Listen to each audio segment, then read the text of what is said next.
Hi guys, this is 15. Welcome me to Let's Discuss The Walking Dead. This is for Season 4, Episode 11. Two main areas of focus last night. There was Glenn, Tara, Abraham, and his crew in that army truck moving thing. Forget exactly what those things are called. And the abandoned house in that little town with Michonne, Rick, and Carl. The great thing with Abraham's crew is that basically you can call them by nicknames. You don't even have to remember their actual names or anything. Um, One of the guys, I did forget his name. I know I probably shouldn't. He is kind of an important character, but I can just tell he's gonna be dead within the next couple of episodes. So, with Abraham, handlebar mustache, ginger hair man. Um, Rosita, hot little shorts. And oh, by the way, with Rosita shorts, I think little shorts that look like that should now be called Rositas because if you think way back to like the early part of the 1980s, basically any cutoff shorts that used to be jeans that had kind of frayed edge, those were called Daisy Dukes. So I think little shorts that almost kind of look like underwear, they should be called Rositas from now on. And that doctor dude, he is the one that I can't remember his name. I have a feeling that he's either gonna die before his quote mission is complete, or when they kind of get close to Washington or whatever, we're gonna find out that the place has been overrun and there was really no point in getting there. Anyways, I think that guy should just be called Doctor Mullet. With Abraham, definite single-minded focus. Wants to get the Doctor dude up to Washington, so he can quote cure everybody. I really don't know if he's gonna be able to or not. Most likely, no. Um, he is probably just pulling these people's legs, just so that he can be with people that will actually keep him alive. So, um, I really don't think that this guy has even gone as far as like Milton has gotten. So, because if you look when Milton was in Woodbury, he almost had infinite resources, and this guy, as far as I know, he had very little, almost nothing. So, um,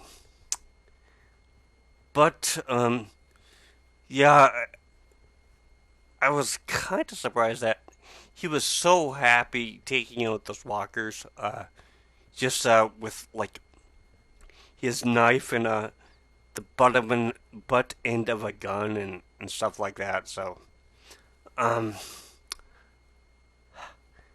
I don't know if I would have been that happy. I definitely would actually take another look at the guy, especially if he was that happy, taking out people who were basically already dead and stuff. Listening to him also working on the truck when it got shot, I kind of wonder if he's going through a little bit of PTSD. It's probably a mixture of that and stuff that's happened to him recently. So, but I do got to say that now I'm a little worried for the Daryl character because if for some reason like Abraham joins up with Rick's group, maybe in the next season, maybe later in this season, he could kind of take over for the lieutenant role, and then the writers might just decide to off Daryl, kind of killing him off at the height of his popularity, that kind of thing. I'm kind of hoping that they don't, but it really wouldn't surprise me if they did. You know, for being so time sensitive, I don't know why Abraham actually got out of the truck to try and reason with Glenn when he was walking away. I think what would have been best in that situation is probably just to say, okay, hey, let him go. Um, but, you know, maybe he felt that he really needed, like, extra people to come along with him. I don't know why he thought he could actually trust Glenn in that situation. It'd almost be the same thing as him finding a couple of bikers on the roadway and just saying, "Hey, come with me," No guarantee of it. So, and as for Doctor Mullet, I really don't know why he picked up a machine gun and started shooting at that one walker. The walker was far enough away where he could have actually just gone back a couple of feet and actually gotten like Rosita or whatever to come with him. I know he was standing there yelling back to him, but would have been far more effective if I would have actually just walked back there and gotten one of them to come with him. So, or maybe it would have been a little bit better if he would have tried to reach like a single shot revolver or whatever. Because even he said, I've never been trained in like any multi-shot things like shotguns or um, machine guns or anything like that. So, um, yeah, of course he's not going to know how to use it. So, um, it would have almost been more effective for him to pick up a flamethrower and use that, but then he would have known, hey, there's really toxic chemicals and I can be lit on fire, so maybe I should spend some time and actually go get the other people to help me, but hey, that's not what he decided to do, so. And son of a dick, they should have put the truck in the in memoriam section of The Talking Dead, because, well, they killed it, so. With the Rick Michonne and Carl thing, I think I will be getting the Carl and Michonne stuff out of the way first. Carl quickly got back into the group, clearing out houses. Of course, Michonne really never lost it because when she was, quote, at the prison, she would always leave for a while on horseback, and she'd have to do that by herself anyway, that kind of thing. So, I was a little surprised at how fast they were able to do it. So, because basically it took them like I'd say probably like 5 minutes to make sure the place was really secure before they could do anything. So, um, and I don't know if the person that was living there, like the mother of the family or whatever, she was supposed to be an artist or just kind of did that like on her own time, kind of offhand, that kind of thing. So, I don't know. I just really don't find the Michonne Carl thing very interesting. At least not yet. So, I mean, it's like, yeah, she's kind of like his big sister and stuff, but really, I think they kind of drew it out a little too much. Um, yeah, she didn't want Carl to see the dead people like in that little girl's room, that kind of thing. So, but I think spending more than like 2 minutes or whatever on it was kind of beating it over the head a little bit.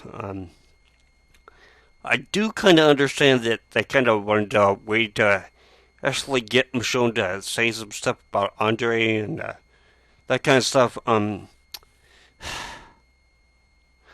But yeah, after she mentioned what she had done with Andre and the fact that she even had a kid, that kind of thing. I think it was a little bit overdone. With the Marauders coming into the house when Rick was sleeping,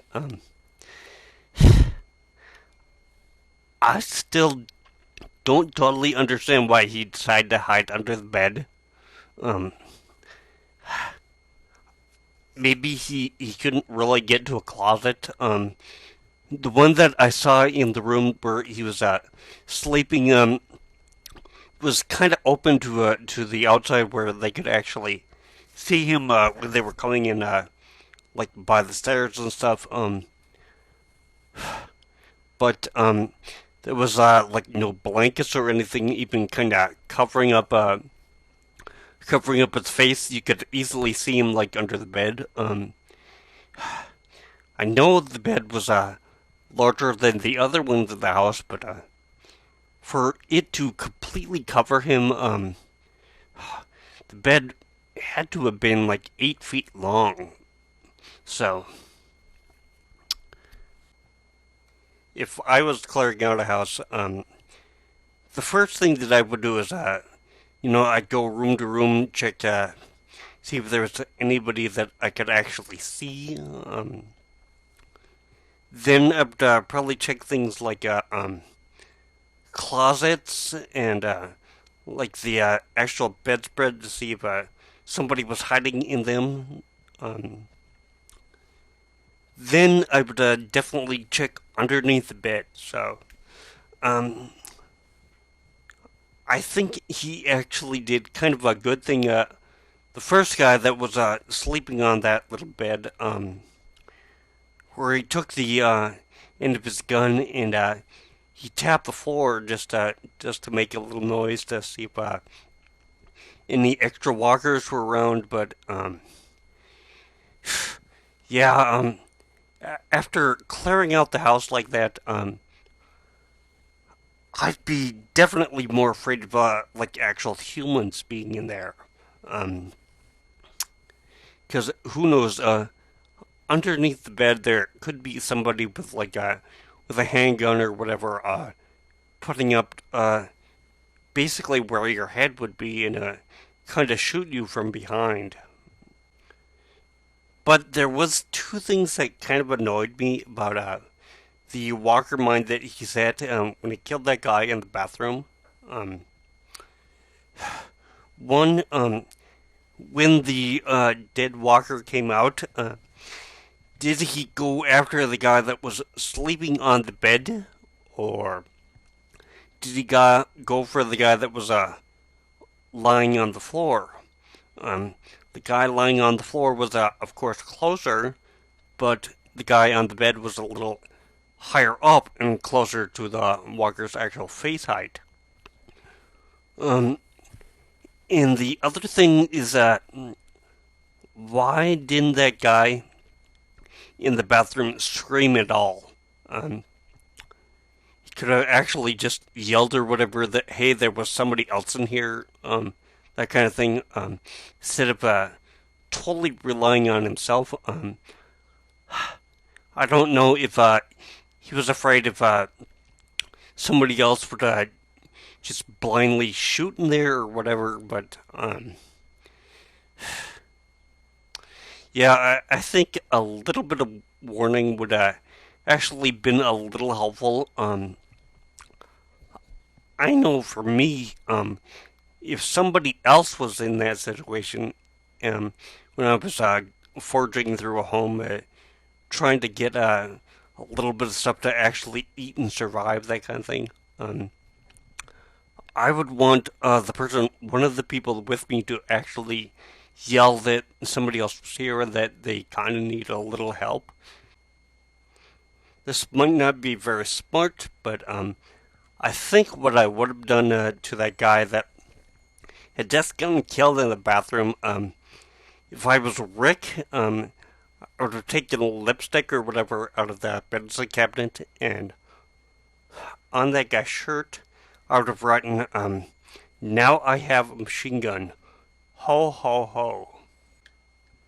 Well, that's it for this episode. So, I'm gonna sign off for now. This is 15. You've been watching Let's Discuss The Walking Dead. This has been for season 4, episode 11, and I will see you next week for episode 12. So, take care.